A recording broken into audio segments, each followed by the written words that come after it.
welcome our guests. I come from a family of combat veterans going back a long time.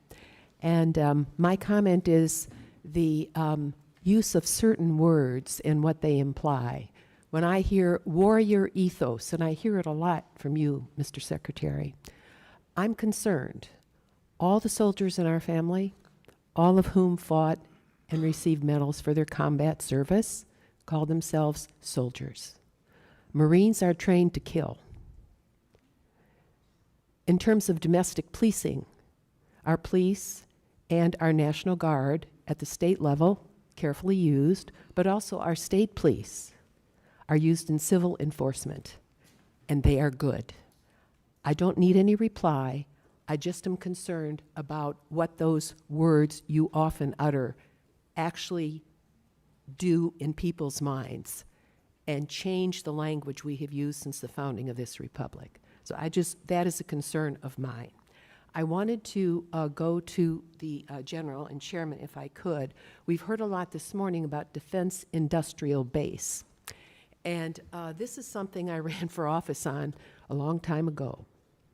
We have not made significant progress as a country in this regard. And the places that made things, whether they were machine tools, whether it was composite materials, were left behind. It's one of the reasons for the division in our society. So I am very interested in knowing what specifically and in which accounts, and I hope you can get this back to us within a week and a half, you are going to focus on in order to inject additional resources in the defense industrial base of this country. What will that look like? We are just successful now in helping steel to revive and some of our composite metals. 40 years ago, I wrote a title to the defense bill dealing with strategic metals. Nobody at Department of Defense cared, okay? So I'm interested in which accounts, if you could kindly get back to me on that, and when you say defense industrial base, budget-wise, in which accounts, what does that mean? All right, I don't expect you to answer it now. Can you tell me when you might get that information back to us? Well, ma'am, you just said a week and a half, so I know the awesome humans behind me are scribbling madly to come back to that. Can I just make a quick comment? You know, I happen to be a lucky guy that served in the private sector for a while, and I ran a machine shop in Texas along with a metal finishing business. So when we talk about defense industrial base, I broaden that out to really the national industrial base. There are certain components that are made in the defense side, but as you articulate, ma'am, many others are made in the small machine shops out around this entire nation. When I talk about mobilizing our nation, I think of that national, not just defense industrial base.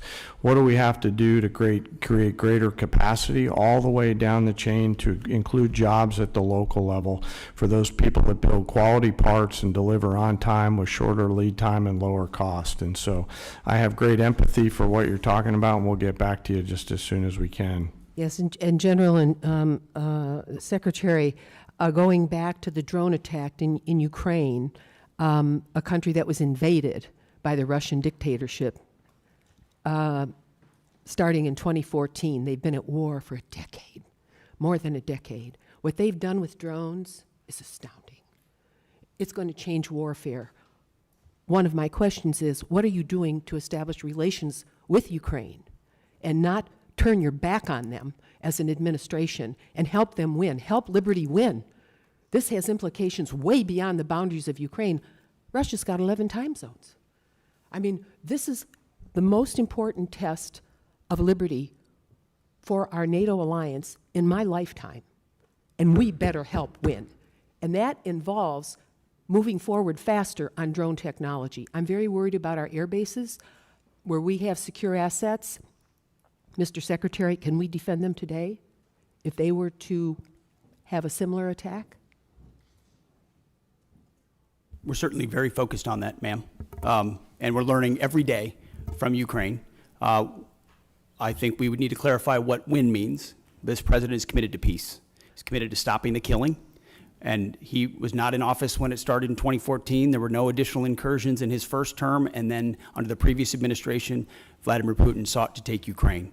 We're committed this administration's committed to peace, to stopping the killing, and we think that serves Did you just American leave interests. Ukraine, Mr. Secretary? Did you just leave Ukraine? Young lady's time's expired, but if you can get I did back not leave to Ukraine. us on that. No, that Have would you be great. visited Ukraine? No, ma'am. My first trip No. there, sir, was 1973. I Time yield back. has expired. Mr. Carter, you're recognized for 5 minutes.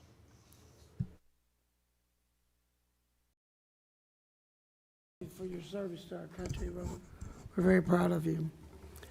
I'm fully supportive of the Army's outgoing modernization efforts and the recent Army Transformation Initiative that combined the Army's Future Command with TRADOC to become the Transformational and Training Command. How are you